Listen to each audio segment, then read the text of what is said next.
Bonjour à tous, mon nom est Serge Bonin, je suis directeur de la chaire publique alliée. C'est un grand plaisir d'être là. Encore une fois, j'espère que vous êtes là, vous êtes fidèles. Peut-être que vous en avez manqué quelques-uns de nos rendez-vous. On est à notre 6e déjà. Ça passe très vite. On est dans la série pour en savoir un peu plus sur les premiers peuples. Alors, bien sûr, c'est une production de l'Allier, l'Association des étudiants et étudiantes de Laval inscrits aux études supérieures, en collaboration avec l'Université Laval, donc coproduction, qui va mener à la conférence du 4 mai, comment mieux faire connaissance avec les premiers peuples. Et par la suite, ça restera en ligne. Ça aussi, c'est ce qui est beau dans notre événement. Tout reste en ligne. Donc, sur la page Facebook, ce qu'on fait en direct, ça reste là. Sur la page YouTube, on retouche un petit peu pour ajuster quelques images, pour peaufiner. Donc, tout le contenu sera disponible dans une liste de lecture facile à trouver. Alors, notre 6e rendez-vous, comme je le disais, nous avons déjà fait les Inuits, les relations avec l'État, donc côté juridique, les Atikamekw, les Wolastoqiyik, donc ce qu'on connaît un peu plus sous le nom de Malécite, mais on va respecter le nom traditionnel, les Anishinaabe, qu'on connaît sous le nom d'Algonquin. Alors voilà, je vous invite bien sûr, comme d'habitude, à partager pour que les gens puissent savoir que ça se passe. Vous pouvez écrire dans les commentaires des questions, on va pouvoir les acheminer à notre invité d'aujourd'hui. N'hésitez pas à faire des mentions j'aime, c'est toujours apprécié, ça nous aide à rayonner, évidemment. J'en profite pour remercier Marie-Ève qui est à la gestion des commentaires et Thomas qui est à la mise en onde. Alors aujourd'hui, nous parlons du peuple Wendat avec notre invité qui est Louis-Carl Picard-Sioui. Oui, bonjour. Quoi, Louis-Carl? Quoi, M. Bonin? Merci d'avoir accepté notre invitation à parler avec passion, parce qu'on a eu une pré-entrevue quand même. Je sais que vous êtes très passionné, puis vous êtes très dynamique, donc ça va être vraiment un beau moment qu'on va passer ensemble. Je passe rapidement sur votre biographie courte, bien sûr, parce qu'il y a quand même beaucoup de choses, mais on a essayé de la réduire un petit peu. Vous êtes originaire de Wendake, vous êtes écrivain, poète, performeur, commissaire en arts visuels. Vous êtes cofondateur et directeur de Kwahiatonk, le seul OBNL canadien entièrement dédié à la promotion de la littérature francophone des Premières Nations. Et depuis 2005, vous avez publié de nombreux ouvrages, tant en fiction, en jeunesse, en poésie. Votre 4e recueil de poèmes, Les visages de la Terre, est paru en 2019 aux éditions Anénorak. Et vous développez présentement différents projets dans votre univers fictif qu'on voit à l'écran de Kitchike, dont un second recueil de nouvelles et une pièce de théâtre. Alors, je vous laisse un peu nous présenter l'organisme, l'OBNL dont il est question, et ensuite nous parler peut-être un peu des ouvrages qui sont là à l'écran. Oui, bien, Kwahiatonk, on a fondé l'organisme en 2015 face à un constat. Le constat est beaucoup plus ancien que l'organisme. Par contre, c'est qu'on se rendait compte qu'il y avait un développement important de la littérature autochtone au Québec, principalement publié en français, mais malheureusement, tant l'infrastructure littéraire du Québec que le milieu littéraire autochtone ailleurs au Canada semblait pas le remarquer, semblait pas faire de place à la littérature autochtone francophone. Là, on remonte là, il y a 15 ans dans nos premières actions qu'on a faites. Ensuite, le Salon du livre des Premières Nations a été fondé en 2011 par mes amis de la librairie Anénorak. Et après quelques années, ils se sont rendus compte que, ils ne pouvaient pas continuer comme ça. Ce n'était pas vraiment leur mission. Et ils m'avaient aidé. On avait cofondé ensemble Kwahiatonk, vraiment pour faire des actions concrètes sur le développement de la littérature autochtone et sa diffusion et sa promotion. Donc, c'est ce qu'on fait depuis officiellement 2015, même si nos premières actions datent de bien avant l'incorporation. Là. Puis on a une image de quelques auteurs aussi qui sont mis de l'avant. Ben, écoutez, le site web de Kwahiatonk, j'invite le public qui veut en savoir plus sur la littérature autochtone à aller faire un tour. Il y a beaucoup, beaucoup de contenu. Et l'objectif du site, ce ne sont pas nécessairement des auteurs, ce ne sont pas nos auteurs, là. On n'est pas des agents. Là, des fois, les gens nous écrivent pour dire, souvent c'est « Quoi, Naomi, viens-tu dans ma classe? » Ben là, c'est pas Naomi qui prend le courriel. Un, c'est Louis-Carl. Deux, on transfère le message, bien sûr, aux auteurs, mais on ne donne jamais, évidemment, les courriels des auteurs parce qu'ils sont très, très sollicités. Justement, le but du site, c'était de donner beaucoup d'informations sur les différentes pages des auteurs autochtones pour que les gens par exemple, un professeur qui voudrait parler ou mettre tel ou tel auteur au programme, il y a une série d'informations et des liens aussi par rapport à des entrevues, des courts films sur YouTube ou etc., où on peut vraiment alimenter la discussion en classe. Donc, c'est un peu l'idée du site. Et il y a beaucoup de contenu aussi pour adultes, c'est-à-dire pour les amateurs de littérature, des arts littéraires, mais également des bibliographies de recherche aussi pour aider les étudiants universitaires là, en lettres, par exemple, qui voudraient s'intéresser en études littéraires là, aux auteurs autochtones du Québec parce qu'il n'y avait pas de recension d'écrits à nulle part. Donc, c'est des pistes qu'on met vraiment pour aider les gens à découvrir les auteurs des Premières Nations. Parfait. Et rapidement, votre œuvre à vous, là, Les Visages de la Terre, Kitchike, ce sont deux exemples, mais je sais que vous êtes assez prolifique. Il y a plusieurs trucs, mais qu'est-ce qu'on retrouve dans ce genre d'ouvrage? Moi, je me lasse facilement. Hein. Je suis quelqu'un qui aime essayer des nouvelles choses. Je vous dirais que dans mes œuvres, j'ai découvert avec les années que j'ai comme trois pôles là, dans lesquels je me tiens souvent. C'est-à-dire, d'une part, la revitalisation de la culture Wendat, la lutte anticoloniale et aussi un pôle plus intimiste que je dirais. En tant qu'être humain, en tant qu'artiste, j'ai juste besoin d'un exutoire des fois puis de parler de petites choses du quotidien. Donc, la majorité de mes œuvres se situe à quelque part entre ces trois pôles. Les Visages de la Terre, c'est à la fois très intimiste et il y a une volonté quand même de laisser un leg au niveau de la revitalisation de la culture Wendat. C'est quelque chose d'important pour moi. Et Les Visages de la Terre, c'était un peu ma contribution, disons, récente à ce niveau. Parfait. Et là, il y a une image de votre famille, la famille Gros-Louis au tournant du 20e siècle. Donc, on va la présenter, puis je vous laisse la commenter pour parler un peu de vos origines. Moi, comme vous l'avez dit, je viens de Wendake, Picard-Sioux, bien sûr, mais j'ai été élevé par ma mère, mais aussi beaucoup par sa mère à elle. Donc, tu sais, je veux dire, très jeune, moi, j'étais souvent chez ma grand-mère et tout le long de ma jeunesse, mon adolescence, j'avais ma chambre chez ma grand-mère. C'était vraiment mon chez-moi également. Et donc, souvent, quand les gens disent que ouais, Picard-Sioux, t'es deux familles. Je dis, non, moi, je suis un Gros-Louis. Souvent, je le dis en blague, mais c'est vrai, c'est parce que j'ai été élevé par ma grand-mère Gros-Louis aussi. Donc, ça, très proche.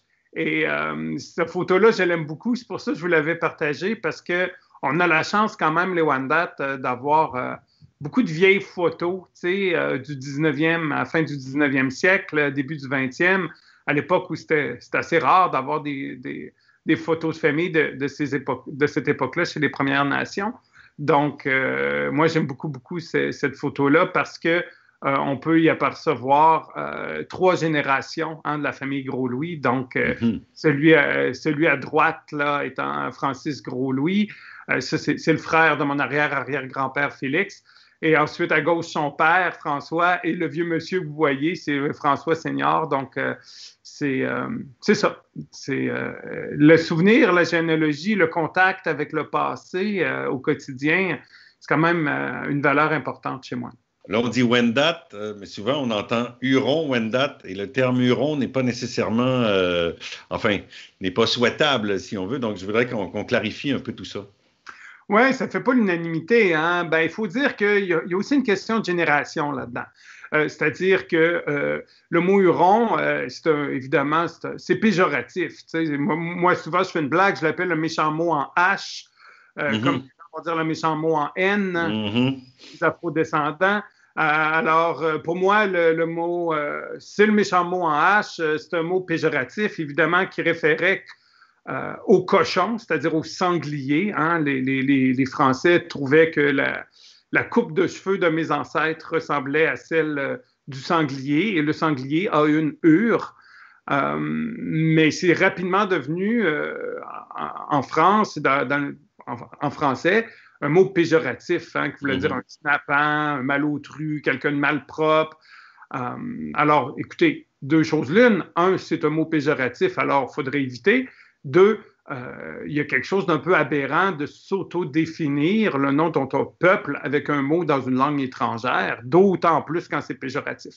Bref, le mot qui est le nôtre, notre nom depuis des millénaires, ou du moins des centaines d'années, des siècles, c'est le mot Wendat. Le mot Wendat, d'ailleurs, réfère à deux réalités, c'est-à-dire, c'est un mot très ancien qui a raccourci avec le temps et les gens ne s'entendent pas sur la signification du mot Wendat, mais du moins, les gens, il y a deux hypothèses ou deux conceptions. La première étant qui réfère aux habitants de l'île, donc beaucoup d'anthropologues qui ont dit ça par le passé, les habitants de l'île étant évidemment l'Amérique du Nord, donc dans Conception Wendat, dans le mythe de la création Wendat, les ancêtres viennent du ciel, sont tombés sur la mer et Grande Tortue a offert son corps, donc on parle de l'île la Grande Tortue. La deuxième explication, puis en vieillissant, c'est celle qui me semble le plus logique au niveau linguistique, ça viendrait de Skawendat. Skawendat, ça veut dire une seule langue. Donc, ils parlent une seule langue, étant évidemment la langue Wendat, qui autrefois, avant l'arrivée des Européens, était un peu la lingua franca, là, c'était la langue du commerce en Amérique du Nord-Est. Et ça a du sens aussi parce que aujourd'hui, on va dire la nation Wendat, mais les Wendat historiquement n'étaient pas une nation, mais c'est une confédération. C'est un peuple, une confédération de 4-5 nations qui partageaient une même langue, une même culture, une même façon de voir le monde, un même mode de vie. Et une nation qui, évidemment, qui habitait un grand territoire. Est-ce que vous préférez nation ou peuple? Parce qu'il y a cette question-là aussi qui ne semble pas toujours claire là, au niveau de la nomenclature. Ben, c'est ça l'affaire. C'est que moi, disons, au niveau historique, peuple fait beaucoup plus de sens. On va parler de peuple Wendat, mais pour parler, disons, de façon contemporaine, souvent les gens vont dire, bon, la nation Wendat de Wendake. Mais c'est bien beau dire la nation Wendat, mais de Wendake, mais c'est qu'il y a d'autres nations Wendat aujourd'hui. En Oklahoma, il y a la nation Wendat du Kansas, la nation Wendat d'Anderden au Michigan. Donc, si on dit la nation Wendat, encore là, il faut préciser de quel endroit. Puis, c'est pour ça que dans ma tête à moi, j'ai toujours préféré parler de peuple Wendat. Mais les deux sont acceptables, je pense. Là. C'est une question de sémantique, puis ça dépend à quoi on réfère et surtout à quel moment on réfère. Mais c'est évident que si vous parlez du 17e siècle ou du 16e siècle, vous ne pouvez pas dire la nation Wendat, ça n'a aucun sens pour ces siècles-là. Mais de façon contemporaine, je pense que ça peut avoir du sens, oui, définitivement. Parfait. Ben, fidèle à notre habitude, on va se plonger dans les cartes pour comprendre un peu aussi l'histoire, la position géographique, le développement et aussi peut-être la concentration aujourd'hui. Donc, si on peut afficher les cartes puis juste nous parler un peu de cette... c'est la question aussi du nomadisme versus la sédentarité. Qu'est-ce que ça signifie dans votre vision, en fait? Bien, c'est intéressant. Écoutez... au niveau historique, les Wendat, comme tous les peuples de la Terre, ont toujours bougé sur les cartes. Alors, en Amérique du Nord, il n'y a jamais eu de frontières rigides, disons, armées, comme on les connaît aujourd'hui. Puis même à ça, comme je dis, comme on les connaît aujourd'hui, mais la frontière entre le Canada et les États-Unis, c'est la plus longue frontière non défendue du monde. Alors, tu sais, je veux dire, ça demeure assez flexible aussi. Anciennement, les Wendat, on dit que, disons que le territoire habité se situait entre la baie Georgienne, en Ontario, là, sur le bord du lac que les Français nommeront Huron, jusqu'à Stadacone. Donc, Hochelaga aussi, bien sûr, ce qui est aujourd'hui Québec et Montréal étaient des villes Wendat à l'époque de Cartier, je vous dirais. Donc, quand on parle vraiment du 16e siècle, on parle des Arindaronons, le peuple du Rocher qui était sur le bord du Saint-Laurent, mais le cœur du peuplement, c'est-à-dire là où les gens étaient plus nombreux, où la plupart des nations étaient situées, c'était vraiment sur le bord de la baie Georgienne. Maintenant, avec le passage de Cartier, il a mené les premières épidémies, et puis c'est recensé entre le deuxième et le troisième voyage de Cartier. Les Wendat ont pratiquement totalement abandonné la vallée du Saint-Laurent. on parle des chefs-lieux comme Stadacone, mais il y avait aussi un paquet de petits villages là, sur le bord du fleuve. C'était pas seulement une ville à Stadacone. Et ces territoires-là seront vidés. Les gens, évidemment, suite aux épidémies, il y a des grandes migrations. Et on sait que les Arinda-Ronan vont lentement migrer vers le cœur du pays Wendat à l'ouest pour se retrouver avec les leurs. Et ce qui fait que quand Champlain arrive, il n'y a plus de Wendat installé, c'est-à-dire en village. Évidemment, les gens se promènent toujours, mais il n'y a plus de village Wendat à Québec. Par contre, ensuite, à 1650, la chute du Wendat-Kegahan, ben là, les gens vont se disperser à cause des épidémies, encore une fois, des guerres, et il y a une partie des gens qui ont déjà commencé à revenir de toute façon dans la région de Québec.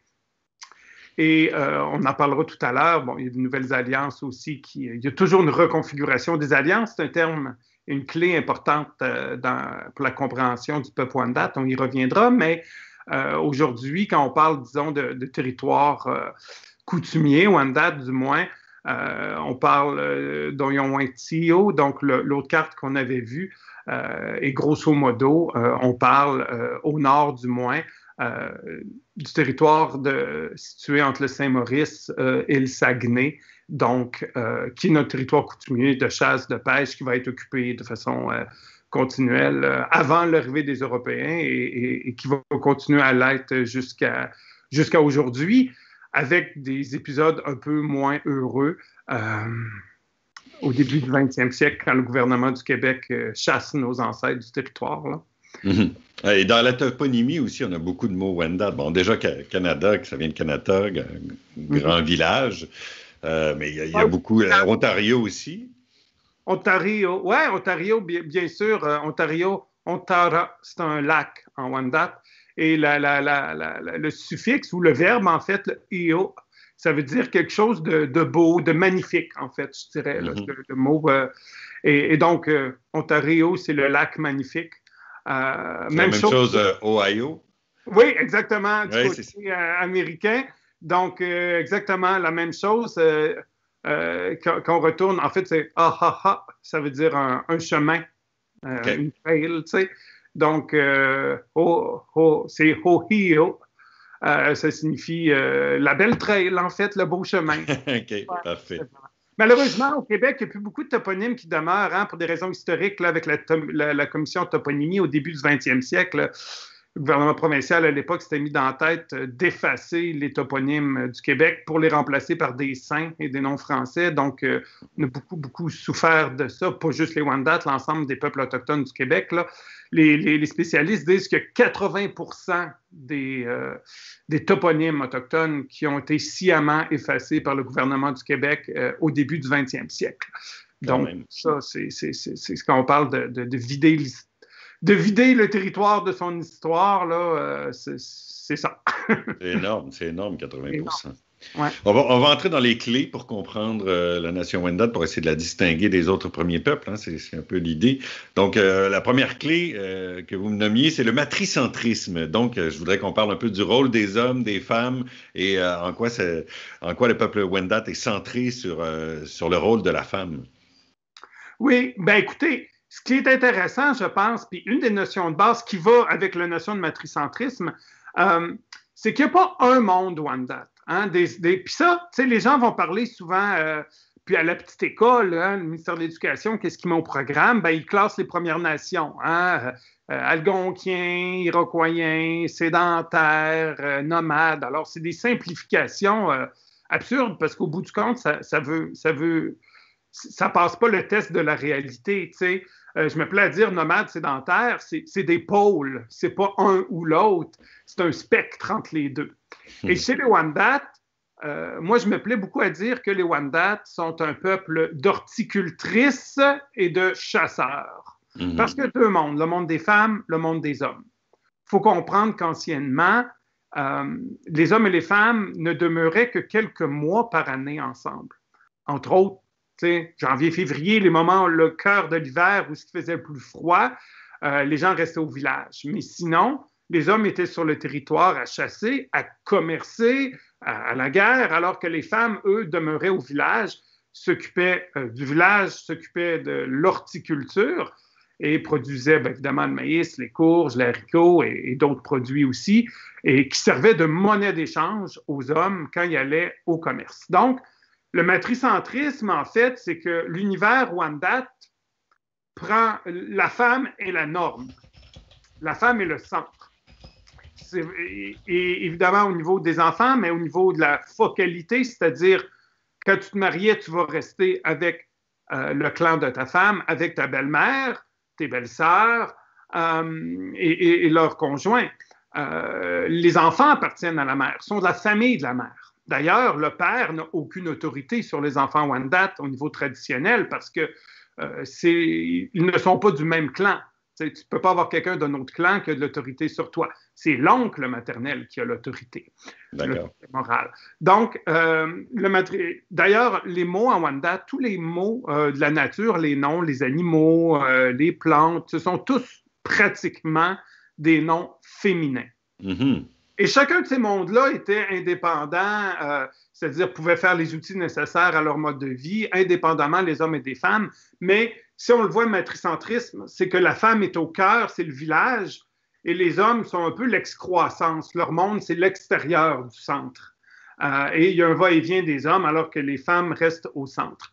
Et quand je dis, sédentaire, oui, bien sûr, nos femmes étaient sédentaires, mais encore là, on déménageait les villages à tous les 10 ou 20 ans. Donc, c'était quand la terre était épuisée, je présume?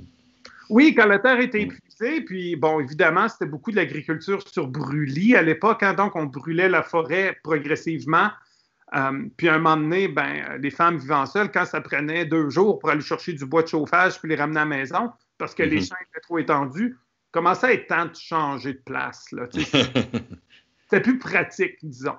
Absolument. Bref, et évidemment, la jachère n'était pas utilisée à l'époque au sens, disons, européen du terme. Alors, l'équivalent, c'était de déménager le village, ce qui laissait le temps, évidemment, de façon naturelle à la forêt et tout ça de repousser.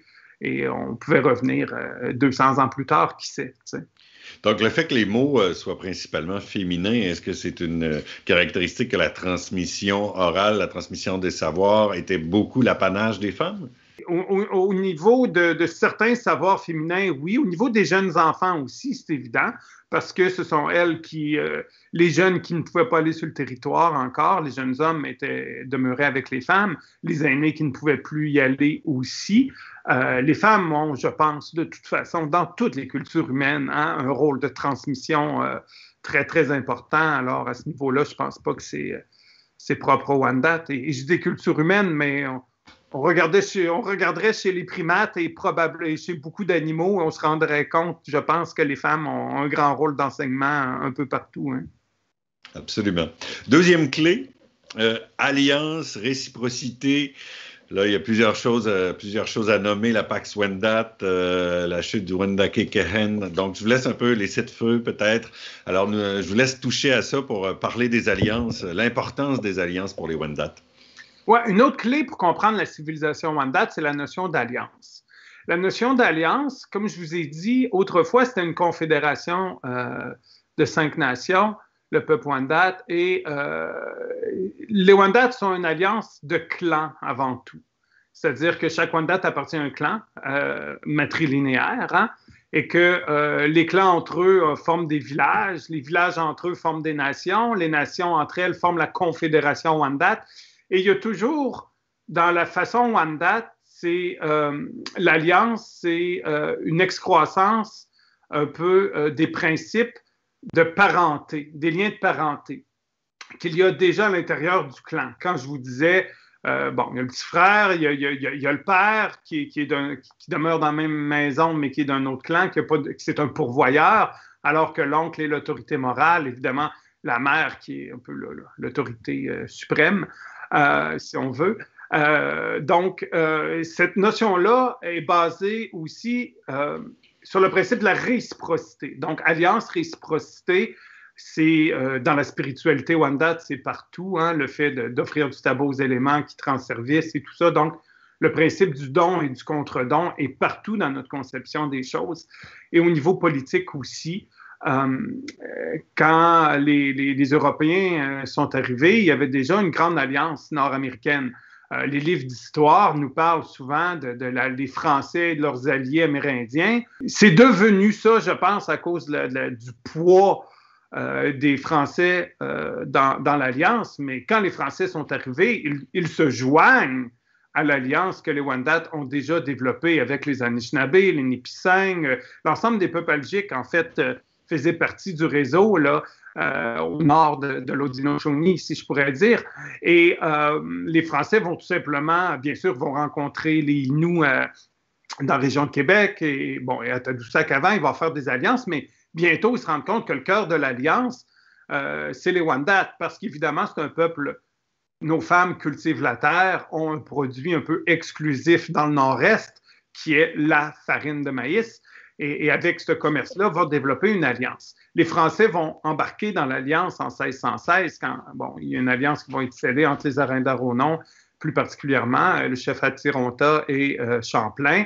Et les Français vont vraiment embarquer dans ce qu'on appelle la Pax Wendat, donc dans l'alliance. Et évidemment, avec les épidémies, les guerres, il y aura la chute du Wendat-Kegahan au milieu du 17e siècle. Ça devient invivable. Bon, c'est assez complexe à expliquer pour le temps qu'on a, mais disons que c'est lié principalement aux épidémies, à la présence française, à ce qu'il appelle le fort Sainte-Marie, qui est construit en 1640. Après ça, on va voir les épidémies qui vont ravager. Les épidémies provoquent les guerres et les Wendat, la Confédération se disloque au milieu du 17e siècle. Il y a une partie des Wendat qui était déjà revenue dans la région de Québec depuis un bail à Sillery. Et là, les gens vont se déplacer dans différentes directions. Donc, un groupe d'environ 300 personnes qui va revenir s'installer sur le territoire de Stadacone. Et à cette même époque, qu'est-ce qu'on voit? Même les Wendat qui sont là, réduits numériquement, vont avoir cet instinct d'alliance-là et vont travailler avec leurs alliés de toujours, les Anishinaabe, les Nipissing, et vont même étendre l'alliance aux Kanien'kehá:ka, plus tard aux Abénaquis aussi, vont fonder, dans le fond, dans la vallée du Saint-Laurent, la Fédération des Sept Feux. Les Sept Feux pour les 7 nations? Ouais, oui, entre autres, mais c'est plus complexe que ça. En fait, je pense qu'il y a vraiment une signification, il y a une signification peut-être plus, j'allais dire cosmologique, en tout cas cosmogonique dans la conception là, autochtone, pas seulement Wendat là, pour les 7 feux, mais oui, effectivement, c'est en lien avec les différents villages, les différents feux, là. En considérant que Kanesatake, il y a 3 feux, parce qu'à l'époque, tu as les Mohawks, mais tu as les Anishinaabe, tu as les Nipissing à Kanesatake. On parle de Swagachi, on parle de Pointe-du-Lac, hein, à Trois-Rivières. Avant, il y avait une communauté Anishinaabe à Trois-Rivières, donc à Pointe-du-Lac, là, des 2 communautés Abénaquis, de Wendake, Kanawagé. Je pense que j'ai fait le tour rapidement. On voyait l'image du wampum, en fait, ou de la ceinture. Là. C'est bien comme ça qu'on la nomme. Qu'est-ce qu'elle signifie, en fait? Oui, ben c'est une reproduction, hein, on s'entend, parce que l'original a été longtemps suspendu à l'Église catholique de Kahnawake, hein, parce qu'on dit, dans notre tradition orale, mais même on a des écrits là-dessus qui disent que les Wendat ont invité, dans le fond, les Kanien'kehá:ka à venir s'installer dans la vallée, puis qu'il y avait, leur avait donné ce wampum-là en voulant dire, pour dire, vous allez être les gardiens du feu. La capitale des 7 feux, c'est Kahnawake. Il faut dire qu'à l'époque, c'est la communauté la plus importante, c'est une capitale, Kahnawake, au sens numérique, mais aussi, c'est qu'il y a des gens, bien sûr, l'élément culturel, ce sont des Kanien'kehá:ka, mais il y a beaucoup de Wendat qui ont été naturalisé Kanien'kehá:ka après la chute du Wendat-Kegahan. Et donc, c'était un peu plus, à l'époque, je sais pas, cosmopolite, on dirait. Alors, c'était le grand feu. Et qu'est-ce que ça signifie? C'est facile, c'est le même modèle que... le modèle du wampum est le même que celui du drapeau, hein, du wampum de la Confédération iroquoise. Alors, tu as chacun des petits feux qui sont les carrés, là, puis au centre, ben, c'est la croix pour la capitale, là, qui serait Ganawagé. D'ailleurs, le wampum était accroché à cette église pendant longtemps. Certains me disaient jusque dans les années 1970, je ne sais pas si c'est vrai, il faudrait que j'en reparle avec des aînés à Kanien'kehá:ka, là. L'autre photo que j'avais mis, que vous avez mis, c'est une hache-pipe. Ça fait partie de la collection du musée Huron-Wendat. C'est un objet qui symbolise l'alliance, en fait, entre les Wendat et la couronne britannique. Donc, c'est une hache d'un côté. Vous voyez, de l'autre côté, c'est une pipe. Donc, c'est le double symbole de la paix et de la guerre. Donc, encore là, cette dualité-là qui fait partie de l'alliance là, entre les sept feux et la couronne britannique, comme il y aura une alliance avant avec les Français. Mais bref, cette notion-là d'alliance, elle est fondamentale, je pense, pour comprendre les Wendat. Si on retourne peut-être au 20e siècle, vous savez, l'Assemblée des Premières Nations du Canada a été son ancêtre, du moins, les premières grandes conférences qui ont mené à la Confédération, à l'APN, ont été organisées par Jules Sioui à l'époque, qui était un activiste Wendat. Son grand rêve fou, c'était de confédérer tous les peuples autochtones, d'en faire un pays. Là, on le voit ici, Jules, justement, bon, un homme de son époque, là, avec sa coiffe de l'Ouest, mais il montre une carte du gouvernement indien d'Amérique du Nord, qui a travaillé avec des gens de Mastewiyat, de Pessamit, de cette île, pour essayer d'agrandir, mais les gens ont des souvenirs de lui aux États-Unis, dans le reste du Canada. Il a beaucoup voyagé et son grand rêve, c'était de faire un gouvernement indien séparé du gouvernement colonial, là. D'ailleurs, il a été enfermé pour sédition à l'époque. Disons que le gouvernement fédéral n'aimait pas trop ce qu'il faisait, mais c'est cette même notion d'alliance-là qui l'animait.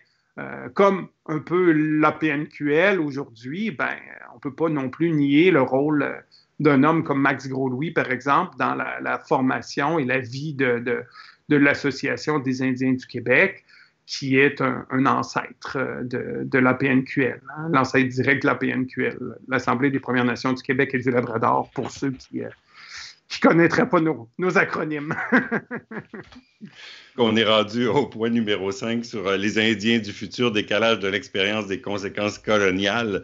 Donc, qu'est-ce que ça signifie, les Wendat comme Indiens du futur? Ben, en fait, moi, c'est pas ce que moi je pense nécessairement, mais c'est une expression intéressante que professeur d'anthropologie à l'Université Laval, M. Louis-Jacques Deray, avait dit à un moment donné que les Wendat étaient les Indiens du futur, au sens que pour bien comprendre la réalité Wendat, il faut comprendre qu'il y a un décalage dans notre expérience de la colonisation. Moi, je ne me considère pas comme un Indien du futur. Par contre, je pense que pour comprendre où nous en sommes dans notre histoire en tant que Wendat, et la question de base de votre série, hein, c'est de comprendre les particularités de chaque nation. Exact. Donc, moi, je trouvais que cette affirmation-là est intéressante parce qu'elle nous permet de comprendre que les Wendat ont vécu les différents stades, disons, de l'impérialisme européen et du colonialisme avant les autres nations, parce qu'on était l'entrée, hein, à cause qu'on était au centre de l'Alliance, aussi parce qu'on était plus sédentaires que les autres peuples du Québec. On était plus touchés par les épidémies. Tu sais, je veux dire, c'est quoi, 70-80% de la population Wendat qui était terrassée par les épidémies. Et ça, là, on parle du 16e et au 17e siècle. Donc, aujourd'hui, on vit une pandémie qui nous fait beaucoup souffrir, mais on est quoi, 2-5% de la population qui, dans le fond, qui va en mourir jusqu'à maintenant. On peut juste pas imaginer, je pense, aujourd'hui, ce que ça signifie à l'époque, là, tu sais, comme la chute d'une civilisation. Je me plais à dire qu'on est les survivants de l'Apocalypse. Et on en a vu plusieurs d'ailleurs, celle amenée par Cartier, celle amenée par Sainte-Marie au pays des Hurons qui appelait, et d'autres qu'on vivra, en tout cas. Mais on est résilient, ça c'est certain. Ben, ça nous permet de passer au défi d'aujourd'hui. Où est-ce qu'on en est? Bon, il y a la question de la démographie, mais aussi la question de l'unité qui est peut-être plus difficile parce que les Wendat sont éparpillés un peu partout. C'est quoi les grands défis auxquels on fait face aujourd'hui? Le 20e siècle a été très, très dur avec les Wendat pour différentes raisons. Vous savez, bien sûr, à la fin du 19e siècle, au début du 20e, le gouvernement du Québec va va attribuer des clubs privés pour les Américains sur notre territoire traditionnel, va faire la réserve, tu sais, le parc là, parc de Laurentides, tout ça. Et qu'est-ce qui va se passer? Nos ancêtres vont être chassés du bois. Tu sais, moi, je montrais mes ancêtres tantôt, c'est parce que leur frère, qui n'est pas sa photo, là, au petit Félix Gros-Louis, a été condamné à des travaux forcés là, pour avoir chassé ses territoires, va devenir un mendiant, un peu un itinérant sur la réserve. Et c'est pas un cas unique, c'était le cas de beaucoup d'hommes.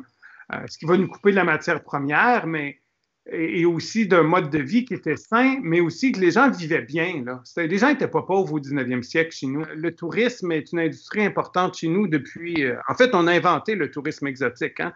C'est-à-dire que dès les années 1700, il y a des gens qui viennent chez nous pour visiter, mais on leur donne quand même la culture Wendat. Le problème, c'est qu'au 20e siècle, l'Occident s'est déjà fait une idée assez claire de ce qu'était un autochtone et on est obligé de fitter avec leurs stéréotypes, le Hollywood avant le Hollywood, les Buffalo Bill Circus. Et comme d'autres communautés, d'ailleurs, du sud du Québec, là, on va être obligé de jouer le jeu pour manger. Les gens en avaient besoin. Les hommes étaient coupés de bois. Donc, c'est le tourisme qui est devenu une part importante de gagne-pain. Et malheureusement, après quelques générations, on va confondre beaucoup les stéréotypes et, disons, orientalisants et la culture traditionnelle. Il va y avoir des grands pans de notre culture qui vont tomber. La langue Wendat aussi tombe en désuétude là, dès la fin du 19e. Et tout ça va faire que les Wendat se retrouvent de façon une culture assez hétérogène aussi, parce que il y a beaucoup de gens, la réserve étant petite, beaucoup de gens vont demeurer à l'extérieur, beaucoup d'exogamie. Donc, un des grands défis, évidemment, c'est un peu de la revitalisation culturelle, dont la langue. Et moi-même, ça fait 25 ans que je travaille à la revitalisation de la langue Wendat. Ce qui est intéressant aujourd'hui, c'est que nos jeunes au CPE, nos petits garçons ou nos petites filles au CPE vont en apprendre plus, en savent plus que leurs parents et que leurs grands-parents, pour la langue, leur montrer. Donc, on inverse un peu l'apprentissage traditionnel. C'est bizarre, mais c'est un chemin obligé. Il faut le recommencer, en fait. Puis, est-ce qu'on a perdu quelques symboles? Parce que vous dites le tourisme a obligé des symboles à entrer dans la culture, mais des symboles qui ne correspondaient pas à votre nature profonde au départ. Donc, est-ce qu'on a perdu des trucs en cours de route puis qu'on ne sera pas capable de récupérer? Bien, c'est sûr que c'est sûr qu'il y a des choses, je pense, on parle d'une civilisation millénaire tu ne peux pas tout retrouver, c'est évident, mais beaucoup de choses ont été revitalisées. La langue est sur la bonne voie d'être revitalisée. Ça va prendre encore quelques générations, mais je pense que si on met l'énergie, le temps, c'est possible. D'ailleurs, moi, dans Les Visages de la Terre, j'ai publié une dizaine de poèmes seulement en Wendat, pas de traduction, parce que il faut que les gens se forcent aussi pour apprendre. Au niveau des chants traditionnels, tu sais, par exemple, il y a beaucoup de chants qui ont survécu des chants traditionnels, mais étaient utilisés dans un contexte folklorique ou de spectacle. Le beat a été changé pour plaire disons, aux Européens, aux Euro-Canadiens, mais aujourd'hui, on est capable de retrouver nos instruments traditionnels. Et donc, il y a des gens comme, par exemple, Terre-Roulin Michel Savard, qui est un artiste de chez nous, a travaillé pendant des années pour faire revivre les chants traditionnels, les enseigner. Moi, j'ai eu la chance, je fais partie de la génération qui est retournée aux traditions. À la fin du 20e siècle, à Maisonlongue, à Kiawinrak, on a eu de l'aide de gens de Ganawagé, d'Aînés, qui sont venus nous enseigner les cérémonies. Culturellement, les Wendat, les Kanien'kehá:ka sont très, très proches. Je veux dire, il y a toujours eu des échanges entre l'Haudenosaunee et les Wendat, ne serait-ce que par la guerre du kidnapping. On aimait ça à l'époque. Là. On faisait un raid, on prenait 2-3 personnes, on les ramenait. on les frappait un peu pour les laver de leur identité, puis ils étaient adoptés. Donc, au niveau, disons, culturel, c'est très, très proche. Et on a des traditionalistes chez nous qui vivent l'ensemble des cérémonies du calendrier traditionnel. Mes enfants ont été élevés à la Maison Longue. C'est un choix que moi j'ai fait, que mes parents ont fait un autre choix à une autre époque, puis c'est correct. Donc oui, moi je pense qu'il y a de l'espoir, mais il y a des défis. Il y a des défis à cause, entre autres, au niveau du territoire. C'est que les Wendat, on estime que si on prend le nombre de les gens sur la bande de Wendake, il y a le tiers des membres qui vivent sur réserve. Il y a un autre tiers qui vit sur Oyon-Ouintio, là, sur un peu le territoire coutumier tel qu'on le conçoit aujourd'hui. Puis un autre tiers qui demeure un peu partout dans le monde. Mais que c'est pas juste au Canada, là, c'est dans le monde, là, ça veut dire en Europe, partout dans le monde. Alors, c'est sûr qu'au niveau de la transmission, c'est pas évident, là, au niveau de la survivance, disons, de l'identité distincte. Je pense que c'est les gens qui le vivent ensemble, c'est le centre qui doit être fort, là, et c'est à ça qu'on s'attarde. Je suis pas quelqu'un d'optimiste de nature, alors je vous dirais pas que je suis optimiste, mais je vais vous dire que j'ai de l'espoir, parce que quand je regarde nos enfants et leur volonté de garder la culture, c'est beau à voir. Et je pense aux artistes contemporains aussi. Il y a beaucoup d'artistes Wendat en musique, en littérature, en cinéma, en toutes sortes de domaines qui justement s'attardent à revitaliser la culture, à réinterpréter la mythologie, à réinterpréter les principes, les grands principes qui ont guidé notre civilisation à travers les âges, et de le faire évidemment de façon contemporaine. On est au 21e siècle, là. Ouais. C'est drôle des fois, hein? Les gens des fois nous disent « Ouais, tu sais, vous vivez comme des Nord-Américains. » Ben oui, on vit comme des Nord-Américains. Nous sommes les premiers Nord-Américains. Exact. Nous avons inventé, ça veut dire quoi, vivre dans une ville en Nord-Amérique, tu sais, donc... Exact. Ben, on bascule un peu sur le mot de la fin que vous vouliez placer, sur la relation au temps et au territoire, un peu la vision d'à quel point les Québécois déforment un peu cette relation-là. Donc, je vous laisse le mot de la fin pour conclure l'entrevue. Oui, ben les Québécois, oui, les Canadiens en général, mais aussi même plusieurs nations autochtones, tu sais, à force de tomber dans le jargon des revendications territoriales, puis des règles que fixent les gouvernements pour toutes sortes de choses. Il y a une chose, j'invite les gens à réfléchir, c'est que le pays qu'on habite ensemble n'a pas 400 ans. C'est un pays qui a plus de 10 000 ans. Et pendant ces 10 000 ans-là, et ça c'est un minimum, parce que plusieurs vous diraient que c'est probablement beaucoup plus que ça, mais au minimum, disons 13 000 ans, et que pendant ces âges-là, les territoires ont toujours fluctué. Mais il y a une expérience unique au monde, par contre, qui est partagée par les différents peuples de Nord-Amérique, et j'invite les Québécois à repenser leur histoire, dire que les 400 dernières années n'ont aucune importance supplémentaire sur les 10 000 qui ont précédé. Alors, pourquoi s'attarder aux 400 dernières années? Pourquoi pas enseigner nos 10 000 ans d'histoire et concevoir le territoire comme habité, comme étant un lieu de rassemblement, un lieu de pensée, un lieu d'être au monde unique sur la planète, qui est l'expérience nord-américaine qui s'incarne par les langues et les cultures des Premières Nations. On est le produit de ce territoire.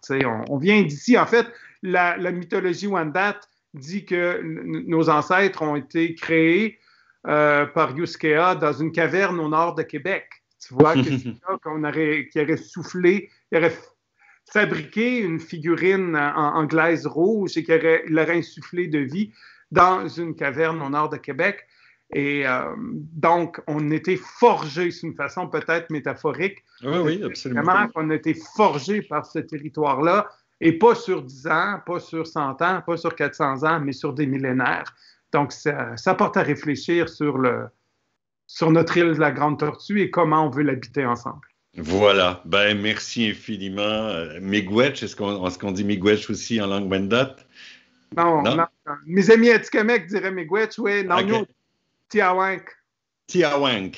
Voilà, ben, Tiawank. Et merci à vous tous aussi d'avoir été là. Vous voulez revoir les émissions, elles restent sur Facebook. Elles seront aussi sur la chaîne YouTube. Mon nom est Serge Bonin, je suis directeur de la chaire publique Allier. Donc, l'Allier, l'Association des étudiants et étudiantes de Laval inscrits aux études supérieures. Alors, Louis-Carl, merci beaucoup. Et comment on dit au revoir en Wendat? On a. On a. Voilà. Eh bien, au plaisir. À bientôt. Bye bye.